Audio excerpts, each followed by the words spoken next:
Hello guys, तो जैसा हमने पिछली वीडियो में पढ़ रखा था कि हीमोग्लोबिन क्या होता है और हीमोग्लोबिन कैसे बनता है। इस वीडियो में हम देखेंगे आरबीसी के बारे में। आरबीसी मतलब रेड ब्लड सेल्स।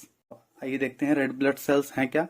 ये सबसे कॉमन टाइप होता है ब्लड सेल्स का वर्टिब्रेट्स में, जो कि क्या करता है, ऑक्सीजन का डिलीवरी करता है through out the body. Body में जितने टिश्यूज हैं, जितने ऑर्गन सिस्टम है, सभी को जो है ये ऑक्सीजन की सप्लाई करता है, डिलीवरी करता है।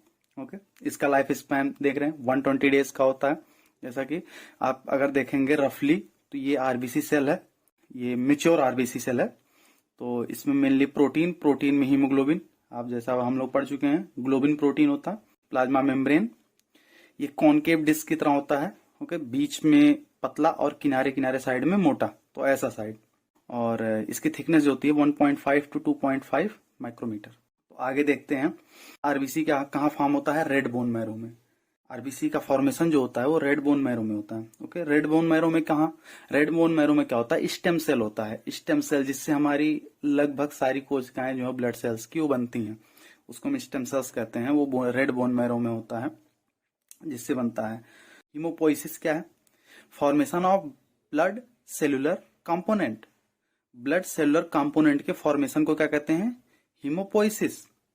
अब देखते हैं बिफोर बर्थ, जैसा कि एक बार हम पिछले भी वीडियो में देख चुके हैं कि बिफोर बर्थ हीमोपोइसिस कब होता है, ये होता है यॉर्क सैक में। सबसे पहले हीमोपोइसिस स्टार्ट होता है, ब्लड सेल्स का फॉर्मेशन स्टार्ट होता है, ये होता है एम्ब्रियो की यॉर्क सैक में। और उसके कुछ टाइम ये liver, spleen, thymus, lymph node में स्टार्ट होता है, फीटस में। ये बर्थ से पहले का है। और पैदा होने से, बर्थ से 3 मंथ पहले से जो है आरबीसी का फॉर्मेशन रेड बोन मैरो से स्टार्ट हो जाता है। मतलब last 3 month before birth primary site कौन सा हो जाता है, रेड बोन मैरो। ठीक है ना, हीमोपोइसिस के लिए। और उसके बाद थ्रू आउट द लाइफ यही एक साइट होता है रेड बोन मैरो, केवल यहीं से बनता है। इन सबसे बनना बंद हो जाता है, फिर किससे, यही एक मात्र साइट हो जाता है रेड बोन मैरो, जिससे बनता है। आरबीसी प्रोडक्शन एंड मैच्योरेशन, कैसे मेच्योर होता है, तो हम देखेंगे 1, 2, 3 और 4 ये स्टेप बोन मैरो में होते हैं।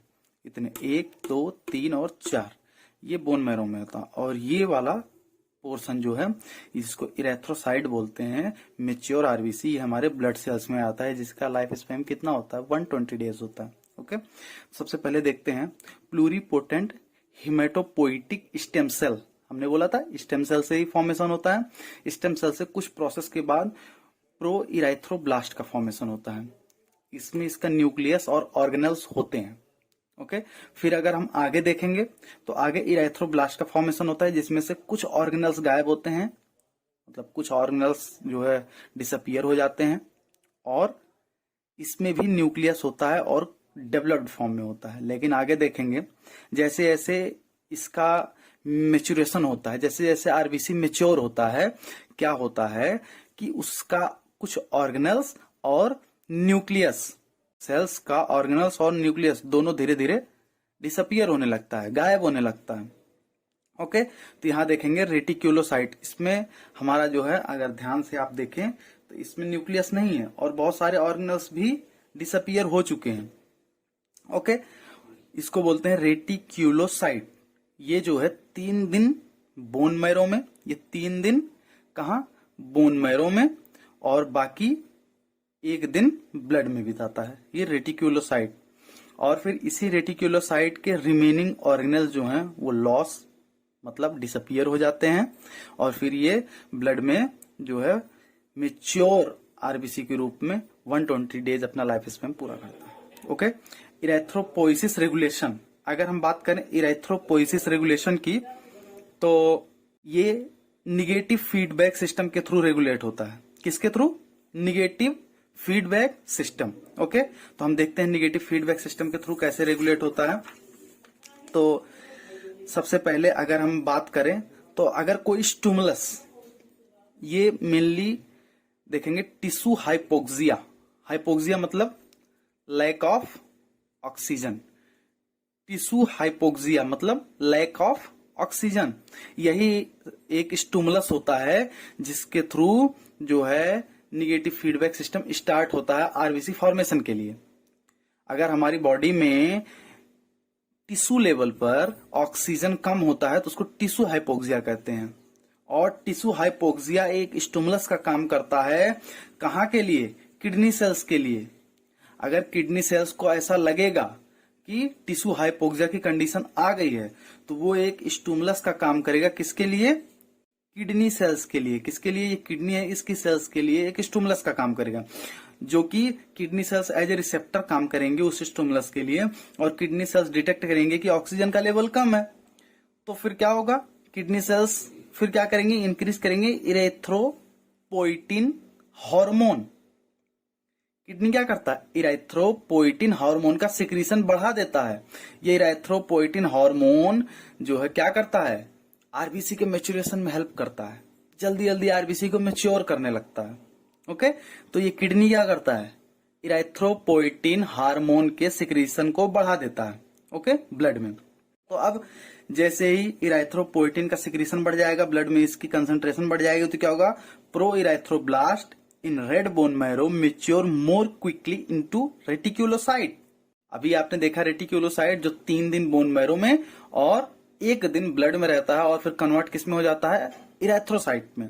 तो रेटिक्यूलोसाइट में कन्वर्जन जो होता है प्रो इरेथ्रोब्लास्ट का, वो बहुत तेज हो जाता है। किसकी वजह से?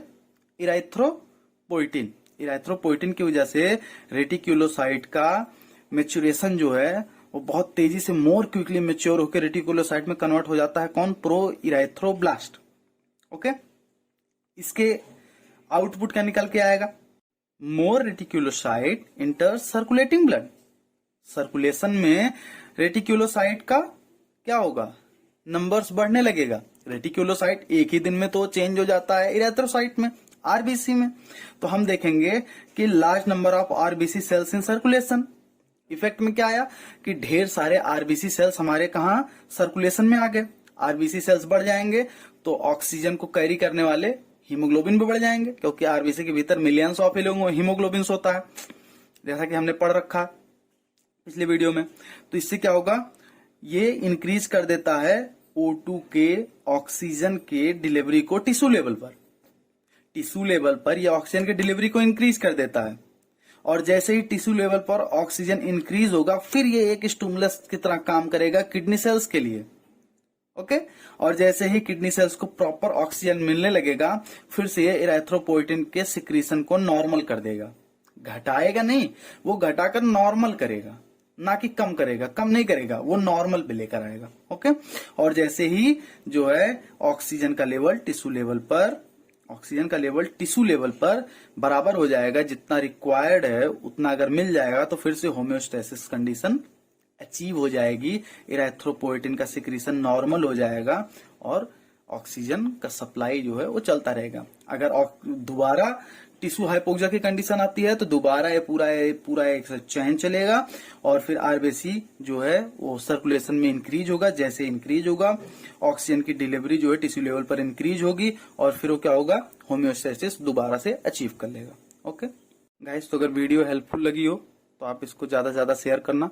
हमने हीमोग्लोबिन के बारे में वीडियो बनाया था कि हीमोग्लोबिन क्या है, कैसे बनता है, और भी बाकी उसकी जो है इंट्रोडक्शन जो है हमने इंट्रोडक्टरी वीडियो बनाई थी, तो आप उसको देख सकते हो। फुल वीडियो डिस्क्रिप्शन में हम डाल देंगे। नोटिफिकेशन को आप ऑन कर देना सब्सक्राइब करके, जिससे फर्दर हम बहुत इंटरेस्टिंग वीडियो लाते रहेंगे, तो उससे आप जो है अवेयर रहेंगे। Thank you.